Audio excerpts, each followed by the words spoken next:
सबका जय मसीह की।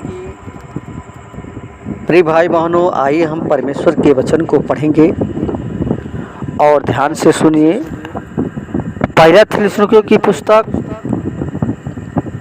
उसका 5 अध्याय और 18 पद लिखा है कि हर बात में धन्यवाद करो, क्योंकि तुम्हारे लिए मसीह यीशु में परमेश्वर की यही इच्छा है। आमीन।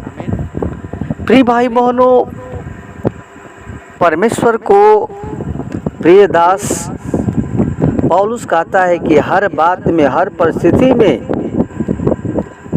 परमेश्वर को धन्यवाद दो। यानी प्रियो, परमेश्वर ने हम सब मनुष्यों को अपने स्वरूप में बनाया, अपनी महिमा के लिए बनाया, तो उसका हर समय, हर परिस्थिति में, दुख में, परेशानी में, हर समय प्रभु को धन्यवाद दें। और परमेश्वर को धन्यवाद सबसे बड़ी बात है। हम धन्यवाद परमेश्वर को नहीं देते हैं, हर काम करते हैं लेकिन प्रभु का धन्यवाद नहीं करते हैं। लेकिन इफिसियों 5:20 में पौलुस कहता है कि सदैव सब बातों के लिए हमारे प्रभु यीशु मसीह के नाम में परमेश्वर पिता को धन्यवाद दो। केवल हर बातों में कहता है, हर समय कहता है कि परमेश्वर का धन्यवाद दो। और दाऊद कहता है भजन संहिता 75:1 में कि हे परमेश्वर, हम तेरा ही धन्यवाद करते हैं, क्योंकि तेरा नाम निकट है और लोग तेरे अद्भुत कार्यों का वर्णन करते हैं। प्रियो, परमेश्वर को हम जितना धन्यवाद करते हैं बहुत थोड़ा है, बहुत कम है। वो हम लोगों के जीवन में बड़े बड़े कार्य करता है।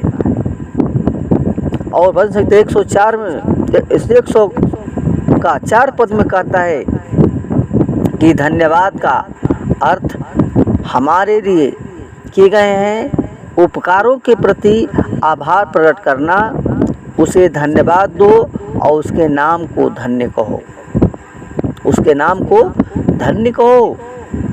क्योंकि प्रियो, पिता परमेश्वर चाहता है कि हम हर परिस्थिति में प्रभु यीशु के द्वारा और पिता परमेश्वर को धन्यवाद दें, क्योंकि यह परमेश्वर को अच्छा लगता है, भाता है।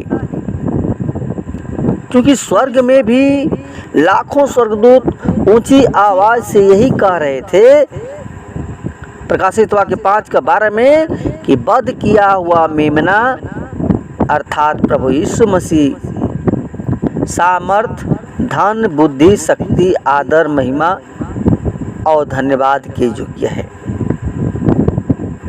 प्रिय भाई बहनों, वो परमेश्वर हमारा ऐसा है कि वो धन, सामर्थ, बुद्धि, शक्ति वो सब कुछ देता है। और क्योंकि उसी में, यानी प्रभु यीशु में ही ये योग्यताएं हैं कि उसके नाम के द्वारा पिता परमेश्वर का धन्यवाद दिया जाए। प्रिय भाई बहनों, प्रभु यीशु मसीह ने अपने लहू द्वारा पाप की दीवार को ढा दिया और मनुष्यों का परमेश्वर से मेल करा दिया। यानी पिता से मनुष्यों का वो मेल करा दिया। और पाप के कारण मनुष्य परमेश्वर से दूर हो चुका था प्रियो, लेकिन प्रभु यीशु मसीह जो हमारा मध्यस्थ है, यानी परमेश्वर से मिलाने वाला है, वो हमारी मध्यस्थता की है और इस संगति को फिर से स्थापित किया। प्रभु यीशु मसीह ने ही परमेश्वर के उस असीम प्रेम को हम पर प्रकट किया और सारी सृष्टि की रचना उसी के द्वारा हुई है। इसलिए वचन बताता है यूहन्ना 1:2 में कि सब कुछ उसके द्वारा उत्पन्न हुआ और जो कुछ उत्पन्न हुआ है उसमें से कुछ भी उसके बिना उत्पन्न नहीं हुआ। प्रियो, वचन के द्वारा सब कुछ उत्पन्न हुआ और वचन यीशु मसीह है। इसलिए प्रियो, हम परमेश्वर को धन्यवाद दें, क्योंकि धन्यवाद देना प्रियो वो बलिदान से भी उत्तम भेंट है। हम मनुष्य परमेश्वर को भेंट चढ़ाते हैं, पैसा देते हैं, पैसा से परमेश्वर प्रेम नहीं करता। सबसे बड़ा हमारा परमेश्वर धन्यवाद के योग्य है और हमें प्रभु यीशु मसीह के द्वारा पिता परमेश्वर को ये धन्यवादी भेंट चढ़ाना है। वही दें, यानी यीशु मसीह एक कलीसिया, प्रभु यीशु मसीह की देह ही कलीसिया है, वो कलीसिया का सिर है और वही आदि है और मरों में से जी उठने वालों में वो पहिलौठा है,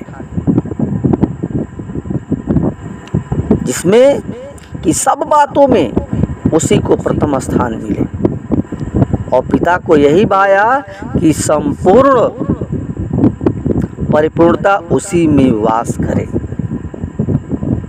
प्रिय भाई बहनों, इन सारे कारणों के द्वारा प्रभु यीशु मसीह के नाम से पिता परमेश्वर का धन्यवाद देना चाहिए और हर परिस्थिति में हमें दुख में, बीमारी में, मौत के समय भी उसके नाम का धन्यवाद करना चाहिए। और क्योंकि कुलसियों 3:17 में कहता है कि कार्य में जो कुछ करो सब प्रभु यीशु के नाम से करो और उसके द्वारा पिता परमेश्वर का धन्यवाद करो। हाँ प्रियो, परमेश्वर का धन्यवाद सबसे बड़ा हमारा भेंट है और वही हमें चढ़ाना है। धन्यवाद वचन के द्वारा परमेश्वर को आशीर्वाद। आमीन।